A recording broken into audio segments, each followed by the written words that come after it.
Bom dia. Bom dia. Bom dia! Bom dia. Bom dia.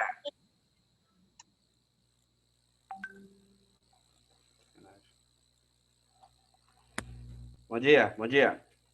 Tá bom, a gente ouviu. Bom dia. Bom dia. Bom dia. Ué, bom dia, ué. Bom dia. Eu não tô olhando pra vocês. Eu tô tentando achar Ó, aqui. eu não gostei que a gente parou de ouvir música na sua aula. Pois é, eu tô colocando a música aqui, mas travou. Tô tentando, por isso que eu tô dando bom dia repetidamente. Travou, cara. Preparei uma música especial pra vocês aqui, ó. Travou. Não, não sei o que tá acontecendo. Eu não preparei a música pra vocês, eu separei, na verdade. Mas não tá tocando. Tava na agulha aqui, ó, o negócio aqui, ó. Eu não sei por que que não toca. Pô, vocês iam gostar. Porra, era uma música boa. Tava tocando, parou de tocar. Cadê? Tem mais gente entrando aqui? Cadê? A Luísa tá entrando aqui. Bom dia, professor. Bom dia, tá vendo? Por isso que eu tenho que dar bom dia, velho. Bom dia. Agora vai. Cadê? Caraca, tá muito quente, velho. Muito quente. Tá muito quente.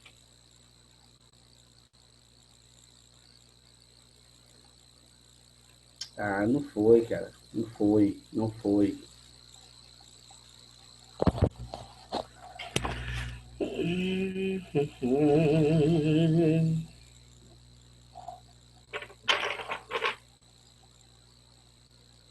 O que será, hein? Rapaz, eu travou.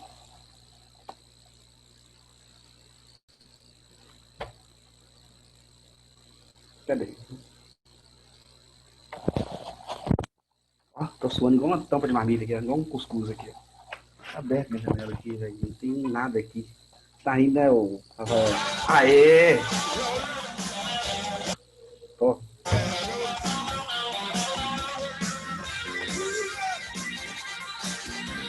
Pô, não dá pra compartilhar o áudio, velho. Só eu tô ouvindo. Não travou, Dá não pra travou. ouvir sim. Tá tocando? O certo tem que colocar nesse início. Travado. Esse duvidou de 7 mais? Era. É o final dela. Mas a outra que era melhor.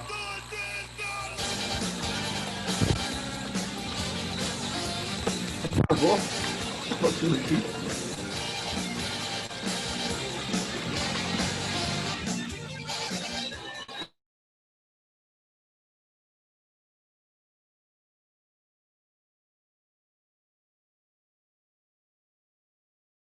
É a versão brasileira da abertura de Jojos.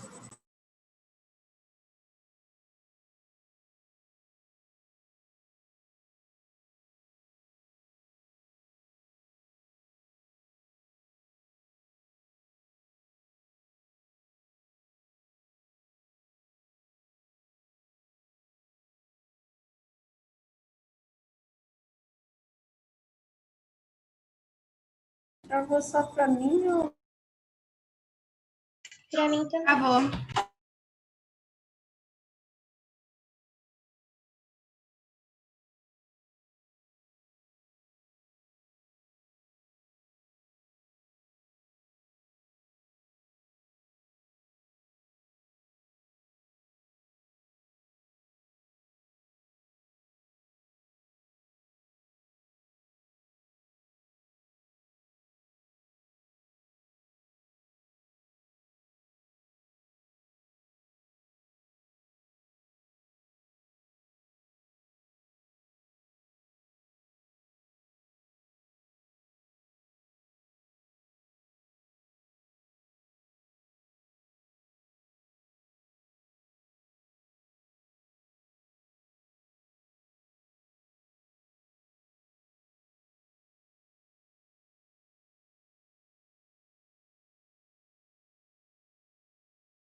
E aí, galera, o que a gente faz agora?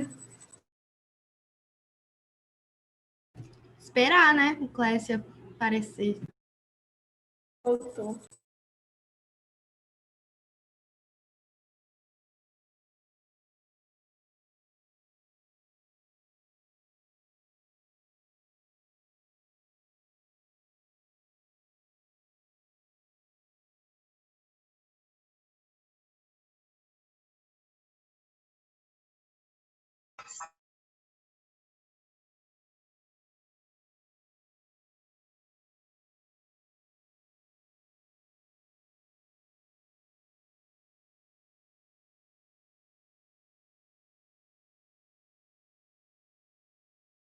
Voltei! Bom dia! Porra, deu um sador aqui, ó. Cadê minha música? Deixa eu ver minha música agora pra rodar de boa. Amanhã tem aula minha de novo, tá? Então, não se preocupa não. Vai dar tudo certo. Tem 3 aulas na semana.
Falando inglês, tá bonitinho. Olha, moleque. Sem mandar.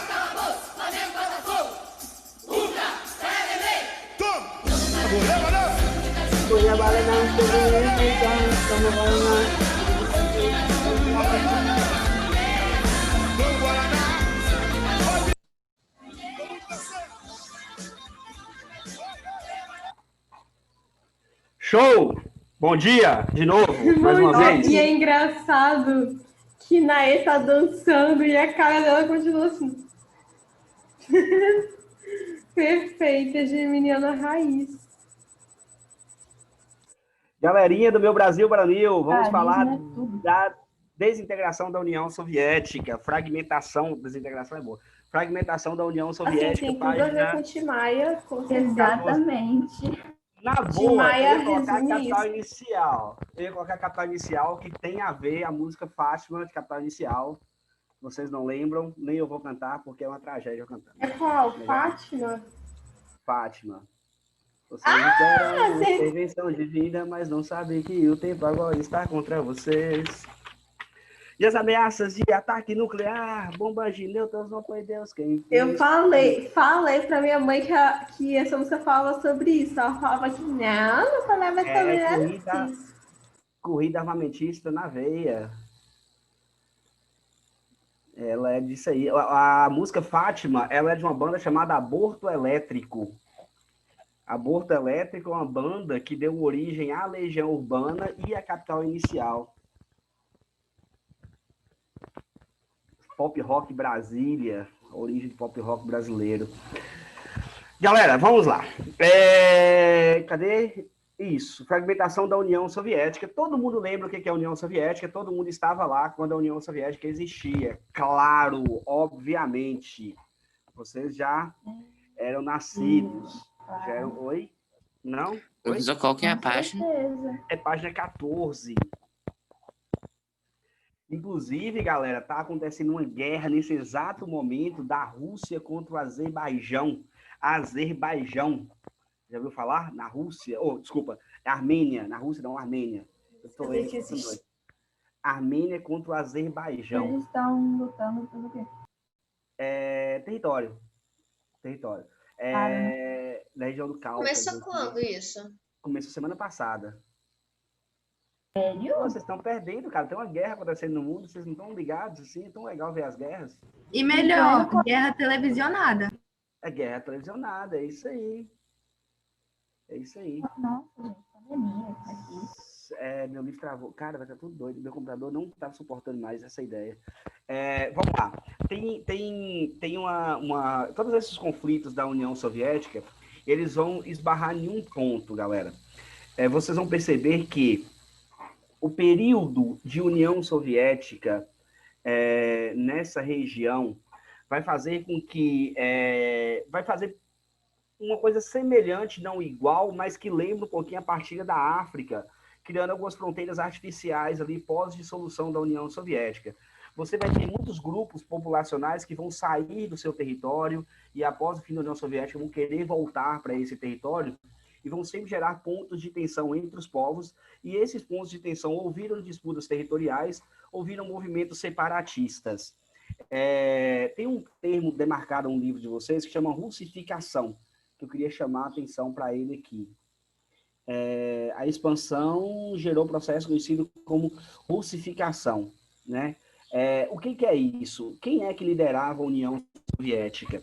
Era basicamente Moscou, era o Império Russo, que vai virar a União Soviética, era liderado por Moscou. Então, assim, a centralidade nesse grupo étnico ela vai se expandir por toda a área de influência e vai gerar essa disputa étnica, né, territorial entre os descendentes de russos e os descendentes dos povos que ocupavam originalmente o território que não era anexado, ou antes de ser anexado ao Império Russo ou à União Soviética. Então, esse processo de russificação, ele é muito influente nesses conflitos dentro da antiga União Soviética, que hoje são as regiões próximas à região da Rússia, e vai ter também um pouquinho no leste europeu. Aí está falando aqui da atualidade, tem conflitos como da Crimeia, mas a gente vai ver de maneira mais específica. Mas grava esse processo chamado de russificação, que vai ser importante ali na frente. Aí tem os movimentos separatistas falando aqui, mas que a gente vai ver de maneira específica aqui nas páginas da frente aqui. Eu estou com dificuldade de passar a página do meu livro aqui, não sei o que está acontecendo.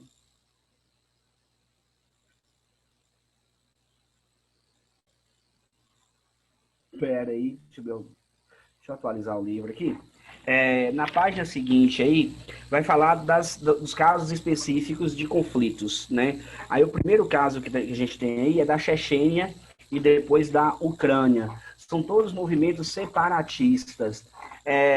A gente precisa, vocês, que eu acho que já conseguem fazer isso, entender a razão do conflito, né? Alguém perguntou isso quando eu falei do Azerbaijão. Nesse caso aqui, o caso da Chechênia e o caso da Ucrânia, são conflitos separatistas, onde eles querem se separar de um determinado território. No caso da Crimeia, que é o caso específico da Ucrânia, eles querem se separar da Ucrânia e se reanexar ao território russo. Vamos ver primeiro aqui o caso da Chechênia. Eu sabia que esse país existia. Chechênia? Sim.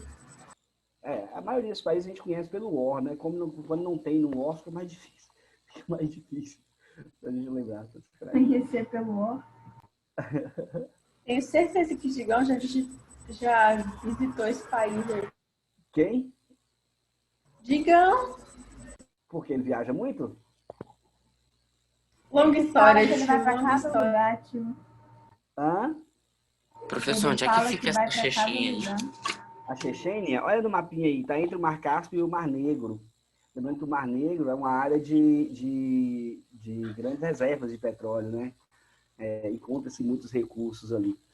Aí tá falando da questão da ocupação do Império Russo e o fato de adotarem conflitos étnicos locais, falando do território russo e dos conflitos. Eu vou colocar esse nosso para marcar aqui, por isso que eu tô perdido. Eu tô falando e aqui.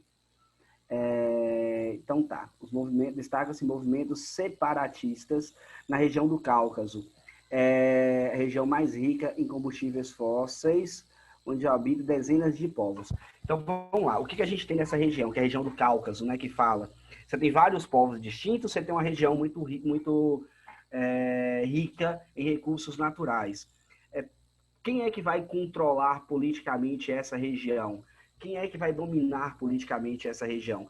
A gente não tem essa perspectiva de uma maneira muito clara, porque a gente, brasileiros, basicamente, nós somos um povo só, né? Mas vocês participaram, entenderam a questão da política de partilha do pré-sal, do dinheiro do pré-sal? Vocês perceberam que começaram a dar uma tretazinha entre os estados não produtores contra os estados produtores de petróleo? Vocês acompanharam essas tretas? Estudou isso? Não, eu falando de acompanhar nos noticiários. Não, eu não acompanhei. Então, você começa a ter umas tretazinhas quando envolve dinheiro e envolve destino a esse dinheiro. Então, você imagina povos diferentes que falam idiomas diferentes. Se é povos diferentes, eles têm culturas diferentes, né? Em regiões ricas. Quem é que vai dominar essa região? Então, essas regiões pequenas, onde vivem vários grupos distintos, eles tendem a ser regiões de conflitos. É o que acontece na África subsaariana, onde você tem uma diversidade de povos maior dentro de uma área territorial, reflexo da partilha da África, lá do processo de colonização. Então, a Chechênia é mais um desses casos, né? A ideia do povo, dos chechênios, da galera ali, era se separar do território russo. A Rússia não vai gostar muito dessa ideia. Marcaram aqui? Eu vou subir aqui. Aqui a gente tem a partezinha em que a Rússia vai invadir o território em 1994. Aqui, ó. E presta atenção nessa informação. Vai invadir o território em 1994. Em 1999, o governo russo, liderado pelo então primeiro-ministro Vladimir Putin, em 1999. Quem é o primeiro-ministro da Rússia hoje, galera? Vladimir Putin. Meu Deus, esse cara tá há quanto tempo lá? Desde o fim da União Soviética, ele faz parte do governo da Rússia. Vladimir Putin, ele faz parte do governo da Rússia desde o fim da União Soviética. Ele já existia no governo. Ele alternou entre presidente e primeiro-ministro algumas vezes, mas ele faz parte da política russa desde o fim da União Soviética. Aí a gente vai ter na Chechênia, no caso, o território ainda fazendo parte, sendo uma república da Rússia, com atos rebeldes, né? Atos de guerrilhas, de conflitos. Nossa, velho, isso tem que ficar na minha frente, me atrapalha, peraí. Agora eu não consigo tirar. Aí, consegui. Você vai ter que combater... O Putin tá há 20 anos no poder, mas eu acho que ele tá há mais, né? Porque... Não, ele tá há 30 anos. Ele tá desde o fim... muitas ações... 30 anos, meu Deus. Extremistas de atuação internacional. Então, você tem o povo da Chechênia tentando se desvincular da Rússia. Né? Então, a Chechênia é um movimento separatista. É o que vocês precisam entender. Vocês não vão conseguir nunca na vida decorar todos os conflitos que existem no mundo. Mas o que vocês precisam entender é essa relação entre diversidade de povos, lugar muito rico, que vai gerar esses conflitos. Esses conflitos, na grande maioria das vezes, são conflitos separatistas, por conta de território, por dominação territorial. Lógico que eles não vão disputar um território que não tem valor. Né? Você tem poucos casos no mundo em que o povo não tem um território específico. Existe um caso no mundo, né? Que são dois casos no mundo, o País Basco e o povo curdo. Eles não têm um território, querem estabelecer um território específico para eles. Desculpa, o povo curdo é o único que não tem um território onde eles moram, onde se reconhecem. O basco, que a gente vai ver aqui, para ir para a França e Espanha. Oi. Professor? Pode falar. O Vladimir Putin, ele foi eleito ou ele foi colocado lá? Ele é eleito. Porque na Rússia como é que chama? Ele é um primeiro-ministro, então lá é parlamentarista. É um regime parlamentarista.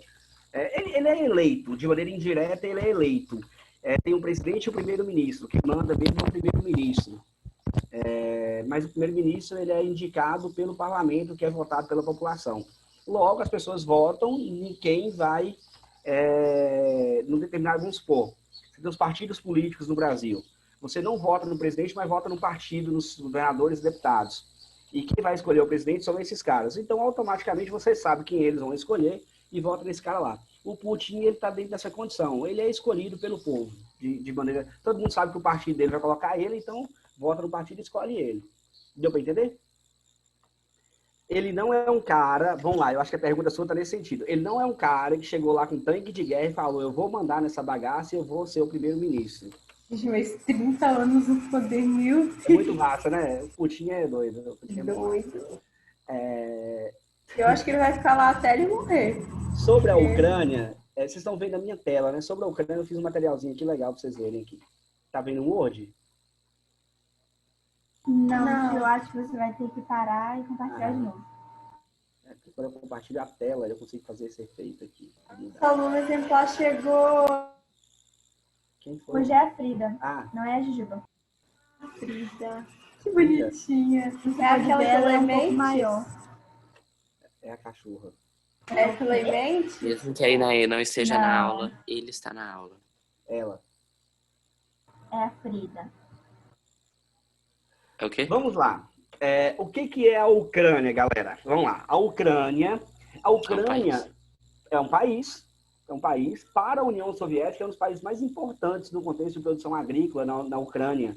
Ó, vamos lembrar de geologia. Na Ucrânia tem um solo chamado Technozion, que é um solo extremamente fértil, naturalmente fértil. A Ucrânia para a União Soviética era o celeiro da União Soviética, era quem mais produzia alimentos para a União Soviética. Acabando a União Soviética, a Ucrânia vira um país independente, mas tem uma ilha ao sul da Ucrânia chamada Crimeia, que essa ilha pertencia à Rússia. Peraí, como assim eles têm um sol? Solo. Ah, tá. Porra, tem um sol. A Crimeia pertencia à Rússia. A Rússia administrativamente cedeu a Crimeia para a Ucrânia por uma questão de logística administrativa durante a União Soviética. Então, vários povos ali que se identificavam com os povos russos ficou vivendo tecnicamente no território ucraniano. Quando acontece a dissolução da União Soviética, a Rússia começa a indicar a intenção de querer reanexar a Crimeia ao seu território. A maioria da população da Crimeia é descendente de russo, então eles vão querer essa reanexação. Só que a galera da Crimeia, da parte continental, não vai querer, porque é estratégico, né? Está no meio do Mar Negro, questão de comércio internacional, enfim, de comércio internacional, de logística. A Crimeia é interessante, eu não quero perder território. Aí começa a treta. A Ucrânia, vocês vão ler no livro, depois vocês vão entender. A Ucrânia começa a se aproximar da União Europeia e se afastar da Rússia, nos acordos econômicos. Isso pós-União Soviética, década de 90. E pode avançar mais no tempo, isso vai até 2000 e pouquinho. Os avanços vão acontecendo na negociação com a União Europeia e a galera da Rússia vai ficando irritada. Entra um presidente lá chamado Viktor Yanukovych. Eles estão falando todo dia, legal. E esse cara começa a fazer um jogo duplo. Ele começa a fazer um acordo com a União Europeia, um acordo com a Rússia, um acordo com a União Europeia, um acordo com a Rússia. Galera, a Rússia é um país muito importante para aquela região. Apesar das crises econômicas, apesar do passado socialista que trouxe atraso para a industrialização, na Rússia tem muitos recursos e eles têm uma tecnologia mais desenvolvida do que o Brasil, por exemplo. Os caras têm bomba atômica. E eles têm petróleo, e esse petróleo é muito importante para os países próximos da Rússia, inclusive para a Ucrânia e para a União Europeia. O Yanukovych, é isso aí. Ele começa a fazer esse acordo, esse joguinho duplo, até que ele tende a fazer acordos mais interessantes com a Rússia. Aí a galera da Ucrânia começa a se revoltar com esse cara e começa a fazer uma série de protestos contra esse cara. A galera da Crimeia... Geral pira aqui, porque a galera da Crimeia, com o apoio do lado de cá da Rússia, começa a intensificar o movimento separatista, inclusive com táticas de guerrilha. O ápice desse ponto, né, dessa divergência política foi uma derrubada de um avião de passageiros da Malaysian, não é? Fala assim em inglês, Malaysian Airlines, que suspeitava-se que era um avião, eles acreditavam ser um avião militar, mas na verdade era um avião civil. Foi o ápice desse problema. Por quê? Porque eles derrubaram esse avião com um míssil russo. Ou seja, a Rússia estava apoiando militarmente o separatismo da Ucrânia, o que tecnicamente não é muito permitido. É isso aí, a ideia é essa. Por isso que tinha tanta gente. Quem que quis atacar o avião foram a população. Os separatistas galera da acreditando que eram Crimeia. russas. A galera da Crimeia, que quer sair fora da Ucrânia. Por isso que tinha tanta Entendeu? gente russa falando a mal dos ilha. ucranianos no YouTube. Vamos lá. Na Ucrânia, você tem um movimento nacionalista muito intensificado, né? E essa galera do continente não quer perder a Crimeia, a galera da Crimeia quer meter o pé dali. A Rússia considera a Crimeia como território russo.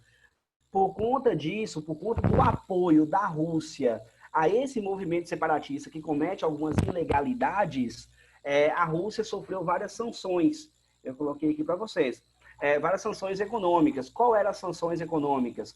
Estados Unidos e União Europeia começaram a barrar produtos que eram destinados à Rússia. Começaram a impedir essa exportação de produtos para a Rússia. No livro até fala um negócio interessante, que isso é bom para o Brasil, porque se eles não podem receber produtos da União Europeia, eles podem receber do Brasil, né? O Brasil não entrou nesse acordo de sanção. E a Rússia também teve algumas sanções em relação à União Europeia e à Ucrânia, que é cortar o fornecimento de gás e petróleo. Galera, e cortar o fornecimento de gás, nessa época foi bem interessante que eles fizeram isso no inverno. E o gás na Europa eles usavam para aquecer as casas. Então, assim, eles criaram uma condição bem complicada para os habitantes da Europa, principalmente da Europa oriental ali, né? Mas, enfim, atualmente, você ainda tem uma situação conflituosa, a Rússia considerando aquilo ali como parte do território da Crimeia, a Ucrânia como parte do território russo e a Ucrânia ainda considerando como parte do território ucraniano. Mas o problema é basicamente esse. E vocês vão perceber que o problema ele é maximizado pelas questões étnico-culturais, a questão étnica, né? Um povo ligado ao outro povo.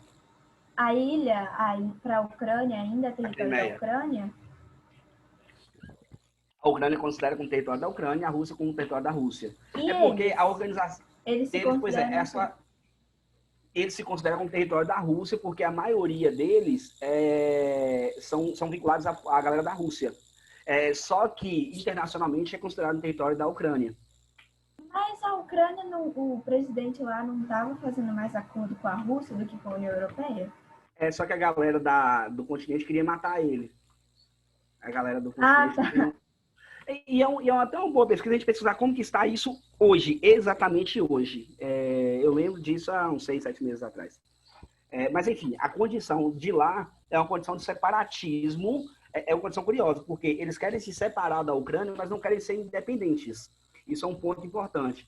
Eles não querem ser um país, uma Crimeia, um país Crimeia. Eles querem se reanexar ao território russo. Eles querem voltar ao território russo. Deixa eu interromper aqui e compartilhar o livro de novo. Depois eu tenho a fragmentação dos países do leste europeu. Aí já não são países mais que pertenciam à União Europeia, são países que, porventura, eram influenciados ou não pelo sistema comunista daquela parte da região, mas que também se fragmentaram, né, nesse contexto. Aí. É muito legal esses territórios, assim, é bem interessante. Tem um país que não é país do mundo até hoje, que a gente vai falar aqui. Minha rota acabou. Vou acelerar aqui. Vamos lá. Fragmentação do leste europeu. No leste europeu tem 2 casos de fragmentação mais maciça. Né? Eu tenho Cadê? Aqui. Eu tenho aqui o caso da Bósnia na Tchecoslováquia. Cadê? A Tchecoslováquia, que vai se dividir. Cadê o negócio de marcar, gente? Pelo amor de Deus. Aqui. Vamos lá. Guerra Mundial, para a partir do aqui. A Tchecoslováquia vai se fragmentar no que se chamou de Revolução de Veludo. Por que Revolução de Veludo? Foi aquela que foi tranquilíssima. Nós estudamos isso uma vez. Não foi? Pois é. Nós falamos da Europa Oriental. Verdade, a gente falou já disso já. A tranquilidade aqui, Tchecoslováquia, cada um foi para o seu lugar. E o outro que não foi tão tranquilo assim, que foi a dissolução da Iugoslávia. Deixa eu apagar aqui. A dissolução da Iugoslávia não foi muito tranquila, não. a Iugoslávia ela se mantinha organizada por confederações, por 7 países, até o Tito, que era quem mantinha o território ali sob unidade, morrer. Quando esse cara morre, todo mundo começa a se declarar independente da Iugoslávia.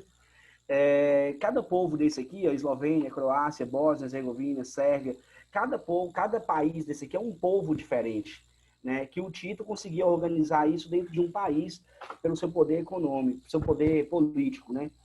Mas quando ele morre, todo mundo se desfaz e todo mundo vira país aqui. O que eu falei que é um país, mas não é um país, é Kosovo. Kosovo é um país que ele está ainda pertencente ou não a outro país, ele precisa ser reconhecido pela comunidade internacional como um país e ainda não é. Ele, internacionalmente, é ainda parte do território da Sérvia. Kosovo é importante porque teve a guerra do Kosovo, né? Não sei se vocês já ouviram falar da guerra do Kosovo. Tá. Por fim, para terminar a aula também, nós temos o separatismo na Europa Ocidental. Ali a Europa Oriental, aqui a Europa Catalunha, Ocidental. né? Eu tenho a Catalunha, eu tenho o povo basco, o povo basco, eles vivem entre a Espanha e a França. Os catalãos, eles vivem na Espanha. A região mais rica da Espanha, por sinal, é a Catalunha. É como se São Paulo quisesse se separar do Brasil. É um processo que está acontecendo. 2 anos atrás, teve uma galera que foi presa porque se declarou independente da Espanha. A Espanha não gostou muito e prendeu a galera lá. A cantora Lara Rosalia, ela é da Catalunha. Quem? Ah, Rosalia. Não conhece? Ai, meu Deus. Com vergonha de falar. Tá, mas ela gravou uma música em catalão e, tipo, ninguém entendeu nada, porque eles achavam que era espanhol, mas não era espanhol. Enfim, aqui a gente tem um caso da Catalunha, que é um caso acontecendo. A gente tem um caso do povo basco, que tinha um grupo separatista chamado ETA, que atuava por meio de movimentos violentos. E lá na Irlanda, a gente tem um IRA. A Irlanda, eu tinha feito um textozinho aqui, mas eu vou só marcar aqui para vocês. A Irlanda, a gente tem um caso religioso, né? Peraí, aqui, ó. Separar a região norte do Reino Unido. A Irlanda, a gente tem a ilha da Irlanda, que é a Irlanda do Norte, e a República da Irlanda. A galera da Irlanda do Norte, eles querem se manter vinculados ao Reino Unido. E a República da Irlanda é um país distinto. Só que a gente tem uma minoria católica da Irlanda do Norte, que é quem faz parte desses movimentos para se separar do Reino Unido e se anexar à Irlanda, que entra em conflito com a maioria protestante da Irlanda do Norte, que querem se manter vinculado à União Europeia. Esse caso da Irlanda é bem interessante vocês entenderem, porque com o Brexit, a saída do Reino Unido da União Europeia, um dos fatores que dificulta essa transição é justamente a fronteira entre esses 2 países. Por quê? Porque é a única fronteira terrestre que tem do Reino Unido para a União Europeia, né? E as regiões se desenvolveram de forma que as fronteiras não se estabeleceram. Por quê? Porque como o Reino Unido pertencia à União Europeia e a República da Irlanda também, então entre a Irlanda do Norte e a Irlanda, não se tem fronteiras práticas, não tem fronteira geográfica. As empresas, as construções cresceram de maneira expandida no território. Então, empresas atuam nesses 2 países. Então, com a saída agora do Reino Unido da União Europeia, deveria pelo menos haver uma política de fronteira entre a Irlanda e a Irlanda do Norte, porque agora é um país que faz parte da União Europeia, e o outro país, que é o Reino Unido, que é o reconhecido pela comunidade internacional, é o Reino Unido, não faz parte mais da União Europeia. É um caso tão específico que, dentro do acordo do Brexit, criou um tratado especial para a Irlanda, para essa fronteira de Irlanda com a Irlanda do Norte. Esses acordos eles estão sendo votados, aprovados e na fase de transição para entrar em vigor. Então é uma coisa bem interessante, porque se vocês imaginarem que daqui 3 anos vocês vão fazer a prova do Enem, vestibular, seja lá o que for, isso vai estar consolidado. Provavelmente vai ser cobrado de vocês lá na frente. Então vocês vão conseguir entender o processo de acordo, ele está acontecendo. Vocês estão vivendo o processo agora. Foi paralisado os acordos que o último prazo da União do Reino Unido era em fevereiro. Então, teoricamente, já estamos na fase de transição da saída do Reino Unido da União Europeia. E isso foi arrefecido por conta do coronavírus, mas esse prazo ele está correndo. Bacana? Aí no finalzinho aqui tem uma Conexão Brasil sobre os movimentos separatistas no Brasil. A gente tem dois movimentos no norte e no nordeste do Brasil, na parte setentrional, e o movimento mais famoso, eu acredito que seja, é a Guerra dos Farrapos, né? A Farroupilha, no sul do Brasil, que são movimentos separatistas no Brasil, todos eles abafados pelo poder central, pelo governo central brasileiro. Tá, eu ia falar uma coisa, mas ia causar confusão. Confusão mental, não confusão de ir na porrada todo mundo. Galera, nós temos uma grata surpresa não, mas tem aula nossa amanhã, então essas atividadezinhas aqui, se vocês puderem, façam pra gente já corrigir amanhã, tá bom? Façam o possível. Beleza. Já tá nossa vida. Do mais, beijos pra vocês. Tchau. Beijo, tio. Até amanhã. Beijo. Até amanhã. Coloca a chamada que não colocou, tá? Vou esperar um pouquinho aqui pra desligar. Tchau. Tchau, Bárbara.